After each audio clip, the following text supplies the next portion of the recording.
మనోర్మాలో అందరికీ welcome friends. ఈరోజు నేను పర్ఫెక్ట్గా మజ్జిగ మిరపకాయలు ఈజీగా చేసుకోవడం చూపిస్తున్నాను. ఇప్పటిదాకా నా ఛానల్ సబ్స్క్రైబ్ చేసుకోకపోతే సబ్స్క్రైబ్ చేసుకోండి, లైక్ చేయండి, షేర్ చేయండి. 1 కేజీ ఫ్రెష్ మిరపకాయలు తీసుకొని మంచిగా వాష్ చేసి రెడీ పెట్టుకోవాలి.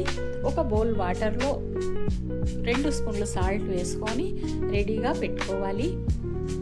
మిరపకాయలు చాకుతో ఈ విధంగా పొడవుగా కాట్లు పెట్టుకొని సాల్ట్ వాటర్లో వేసుకోవాలి. సాల్ట్ వాటర్లో వేసుకోవడం వల్ల మిరపకాయల్లో ఘాటు ఉండదు.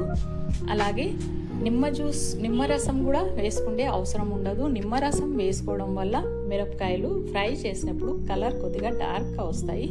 ఈ విధంగా అన్ని మిరపకాయలు రెడీ అయిపోయిన తర్వాత సాల్ట్ వాటర్లోంచి తీసి వేరే ఒక బౌల్లో తీసుకోవాలి.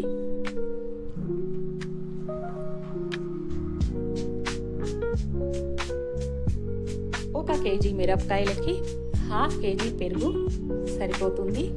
1/2 కేజీ పెరుగు తీసుకొని బ్లెండర్ అయినా మజ్జిగ కవ్వంతో అయినా స్మూత్గా చిలికేసి మిరపకాయల్లో వేసుకోవాలి. అలాగే మిరపకాయలు అన్నీ మునిగే వరకు వాటర్ వేసుకోవాలి.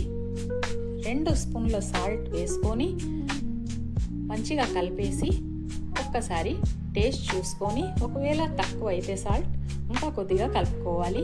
మనం మజ్జిగ తాగేటప్పుడు సాల్ట్ ఎంత వేసుకుంటామో అంత వేసుకుంటే ఉంటే టేస్ట్ సరిపోతుంది.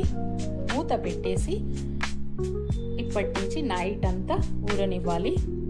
నెక్స్ట్ మార్నింగ్ మిరపకాయలకి మజ్జిగలోంచి తీసుకొని జల్లెడతో మంచిగా జల్లించినట్టు మజ్జిగ లేకుండా మంచిగా జల్లించుకొని ఒక బౌల్లో అన్ని మిరపకాయలు తీసుకోవాలి.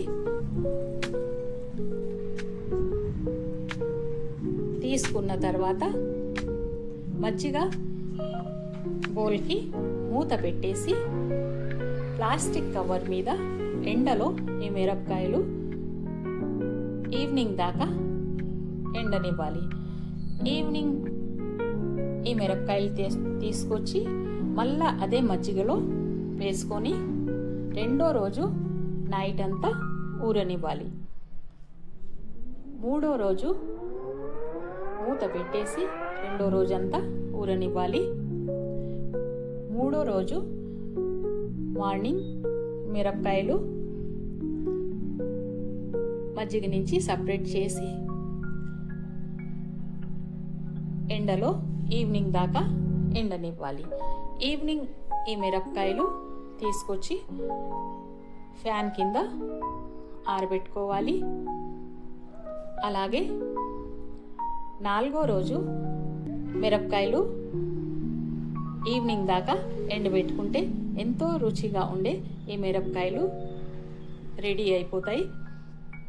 ఈజీగా తయారయ్యే మజ్జిగ మిరపకాయలు మీరు కూడా తప్పకుండా చేసి ట్రై చేయండి. అలాగే ఈ రెసిపీ మీకు నచ్చినట్లయితే కామెంట్ చేయండి.